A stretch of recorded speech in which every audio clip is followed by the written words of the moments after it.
Vous dites n'importe quoi. Vous dites n'importe quoi. Il dit n'importe quoi. Il dit n'importe quoi. Vous dites n'importe quoi. Vous dites n'importe quoi. C'est l'islam qu'on n'aime pas, ça. Mais on le déteste. Celui-là, il est pas. Mais oui, c'est celui qu'on déteste. Jimmy. T'as de la chance que je sois en sursis parce que je t'aurais avoiné là. Je t'aurais avoiné directement. Non, mais je suis en sursis, Patrick. Quel est votre avis sur ce que vient de dire Abdelkader? C'est très simple, je suis pas du tout d'accord avec Mouloud. Ça, c'est clair là-dessus. Est-ce qu'il y a des chameaux dans Paris? Non. Non. Est-ce qu'on est dans le désert à Paris? Non, on n'est pas dans le désert. Alors pourquoi on mettrait des djihad là-bas? C'est l'islam qui fait peur, ça. Mais oui, C'est le début de. Mais oui.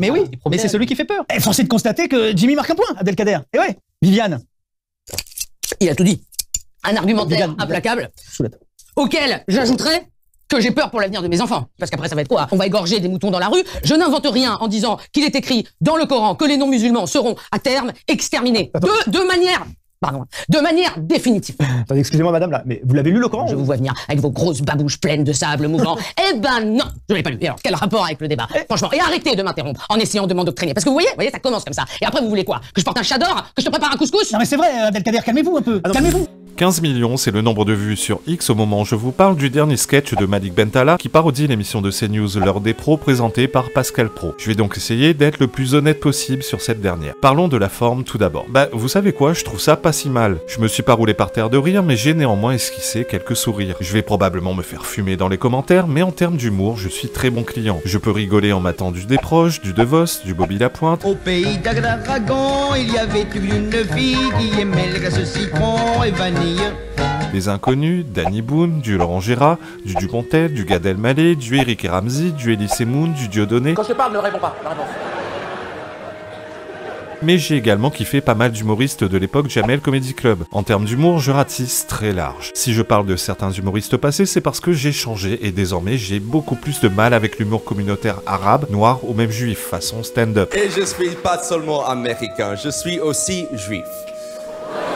Ma conscience politique ayant beaucoup évolué ces dernières années, l'humour communautaire autour de la culture des banlieues me parle beaucoup moins. C'est toujours la même chose, les noirs crachent sur les noirs, les arabes sur les arabes, les juifs sur les juifs, et tout le monde crache sur les français de souche, les cathos et l'extrême droite. Là-dessus, ils sont tous d'accord. Allons-y quoi. Je comprends pas que les gens soient choqués par la caricature de Pascal Praud, les deux autres en devinent qu'on parle d'Elisabeth Lévy et un mix entre Jean Messia et un facho quelconque.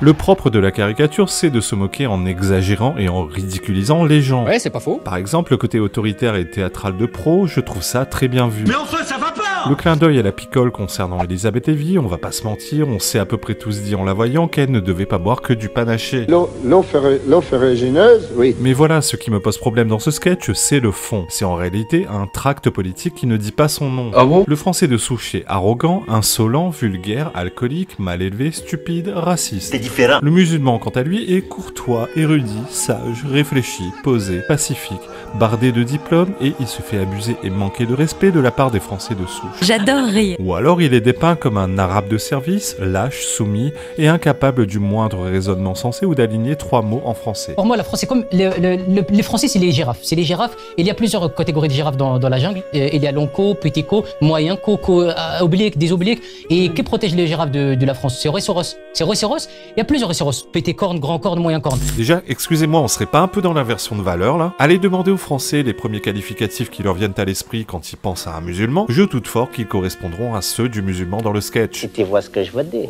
Aussi, Malik Bentala a choisi de s'attaquer à l'imam Chalgoumi, un des rares imams de France qui ne transige pas avec l'intégrisme religieux et qui n'a jamais lésiné à montrer son amour pour la France. Me voilà rassuré. Je sais que certains à droite l'accusent de faire de la taquilla, mais pour moi c'est du turbo-complotisme, car si c'était le cas, il ne serait pas une des personnalités les plus menacées de France, il ne serait pas sous protection policière depuis de nombreuses années, et il n'aurait pas exfiltré toute sa famille à l'autre bout de la planète. Ouais, c'est pas faux. De plus, ce serait pas un peu raciste de se moquer de l'accent prononcé d'un arabe? Non seulement vous ne savez pas, mais vous ne savez pas que vous ne savez pas. Si Malik Bentala était courageux et si c'était un vrai humoriste et non seulement un militant politique, il aurait caricaturé tout le monde. C'est super. Or, il se sert de l'humour pour cracher sur les Français et fantasmer le musulman tel un homme supérieur. Moi je dis, atavisme. Je vois ça, ouais. Malik Bentala n'est pas qu'un froussard et un suceur d'islamistes. C'est aussi un habitué du plagiat. Cette parodie de L'heure des pros s'inspire abondamment d'un sketch de Julien Cazard datant de 2020, L'heure des pronos. Vous êtes complice de Daesh, pourquoi? quoi. Non mais pardon, mais il a raison. Mais vous niez la réalité. Mais respectez le drapeau.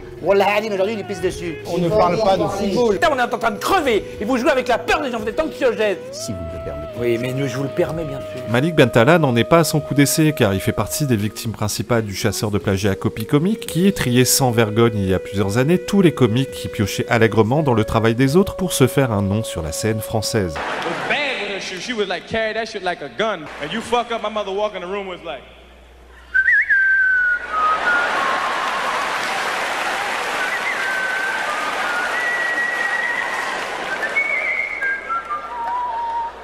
I didn't know I was gonna. Il devait avoir des westerns à l'époque en Algérie avec des darons robeux comme ça. Mais c'était pas des flingues, c'était des claquettes. My mother would like Clint Eastwood with a shoe. Mon père aurait fumé Clint Eastwood, c'est sûr.